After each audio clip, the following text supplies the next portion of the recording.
Super soft, super tasty, એકદમ ઝટપટ અને healthy આ નવો નાસ્તો તમે બનાવશો તો વારંવાર બનાવશો. હેલો ફ્રેન્ડ્સ, તમારું સ્વાગત છે ઘરનું જ કિચનમાં. આજે આપણે બનાવીશું પૌવામાંથી એકદમ ચટપટો, ટેસ્ટી અને સુપર સોફ્ટ એવો નાસ્તો.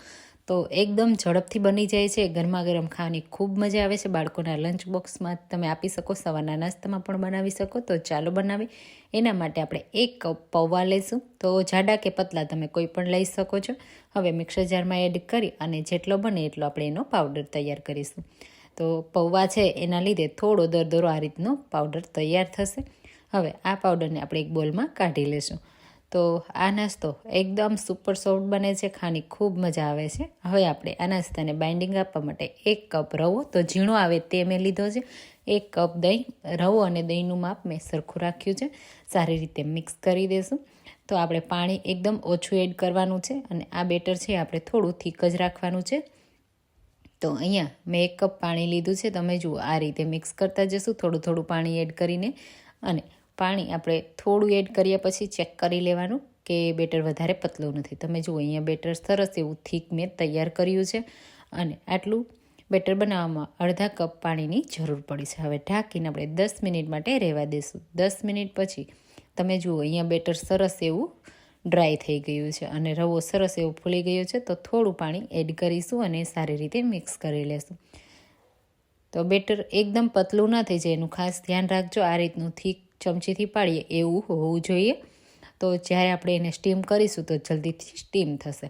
હવે એકદમ સરસ આપણું બેટર રેડી થઈ ગયું. તો તમે જુઓ અહીંયા 1 કપ પાણી સરસ એવું આપણે યુઝ કર્યું. હવે સ્વાદ પ્રમાણે મીઠું અને 1/4 ટીસ્પૂન બેકિંગ સોડા. જો એનો એડ કરવાના હોય તો અડધી ટીસ્પૂન એડ કરજો. 1 ટીસ્પૂન તેલ એડ કરીશું. તેલના લીધે એકદમ સરસ ખાવામાં સુપર સોફ્ટ લાગશે. હવે એકદમ સારી રીતે મિક્સ કરી લેશું. તો સોડા એડ કર્યો છે એટલે હવે આપણે એમાંથી તરત જ આ નાસ્તો બનાવીશું. તો હું અહીંયા પ્લેટમાં આ નાસ્તાને સેટ કરું છું. તમે ઇડલી પ્લેટમાં પણ નાની નાની ઇડલી બનાવી અને તૈયાર કરી શકો છો. અને પ્લેટમાં તમે પતલું બેટર રાખીને પણ સેટ કરી શકો છો. હું અહીંયા મોટી સાઇઝના આ રીતે ઢોકળા જેવું બનાવવાની છું એટલે બેટર થોડું મેં વધારે એડ કર્યું છે. હવે બેટરને થોડું સ્પ્રેડ કરી દઈશું અને આ પ્લેટને આપણે તરત જ સ્ટીમ કરવા માટે રાખીશું. તો પ્લેટમાં આ રીતે જો તમે થીક લેયરમાં સ્ટીમ કરવાના હોય તો તમારે એને થોડી વધારે સ્ટીમ કરવું પડશે. તો આ રીતે મેં એક પેનમાં પાણી એડ કર્યું છે. હું આ રીતે કોઈ પણ સ્ટેન્ડ રાખી દઉં છું અને હવે પ્લેટ રાખી દઈશું. તો હું આ પ્લેટને 20 મિનિટ માટે સ્ટીમ કરવાની છું, કારણ કે પ્લેટમાં થોડું આપણે થીક બેટર એડ કર્યું છે.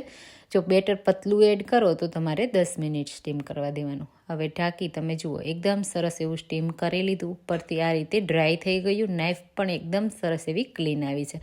તો પ્લેટને આપણે કાઢી લઈશું અને ઠંડી થવા દઈશું. ઠંડી થયા પછી જ આપણે એને કટ કરીશું, કારણ કે આ નાસ્તો એકદમ સોફ્ટ છે. જ્યારે તમે કટ કરશો ત્યારે પણ તૂટી જશે. તો સાઈડથી પહેલાં આ રીતે અલગ કરી લેશું. તો આ નાસ્તાને તમે આમ પણ સર્વ કરી શકો છો. ચા સાથે ખાવાની ખૂબ મજા આવશે. પણ આપણે એના ઉપર એક સ્પેશિયલ વઘાર કરીશું જેથી આ નાસ્તાનો સ્વાદ ડબલ થઈ જાય. હવે તમે જુઓ હું અહીંયા કટ કરું છું તો કેટલો સોફ્ટ આ નાસ્તો તૈયાર થયો છે. સુપર ટેસ્ટી બન્યો છે ને. તો આ રીતે તમે એના ઢોકળા બનાવી શકો, ઇડલી પણ બનાવી શકો અને આ રીતે એકદમ ટેસ્ટી ચટપટો નાસ્તો પણ બનાવી શકો છો. આ રીતે આપણે કટ લગાવી દીધા. હવે હું તમને ડિમોલ્ડ કરીને પણ બતાવી દઉં.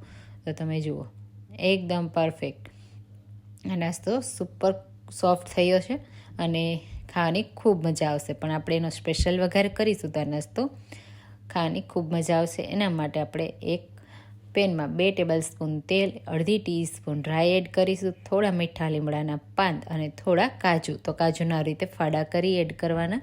આ નાસ્તામાં કાજુ ખૂબ જ સરસ લાગશે, તો જરૂરથી એડ કરજો.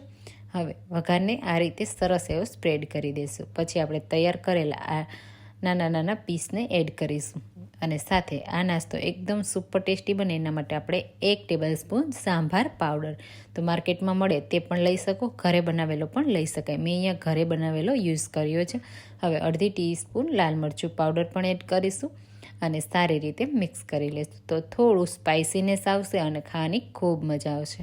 તો આપણે જ્યારે આ રીતે મિક્સ કરીએ ત્યારે એકદમ હળવા હાથથી કરવાનું, કારણ કે આ નાસ્તો એકદમ સોફ્ટ છે એના લીધે તૂટી જશે અને તૂટી જશે તો ખાવાની મજા નહીં આવે. એટલે આપણે ખાસ એકદમ હળવા હાથેથી મિક્સ કરવાનું, એટલે એકદમ સરસ મસાલાથી કોટ થઈ જશે અને આ નાસ્તો ખાવાની ખૂબ મજા આવશે. તો અહીંયા તમે જુઓ એકદમ સરસ આ નાસ્તો મસાલાથી કોટ થઈ ગયો છે.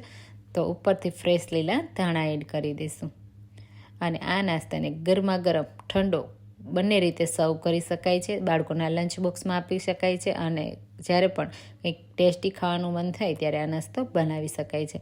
તો આ નાસ્તાને તમે ચટણી સાથે ટોમેટો કેચઅપ સાથે સર્વ કરજો. ખૂબ જ સરસ લાગશે. ચા સાથે પણ મજા આવશે.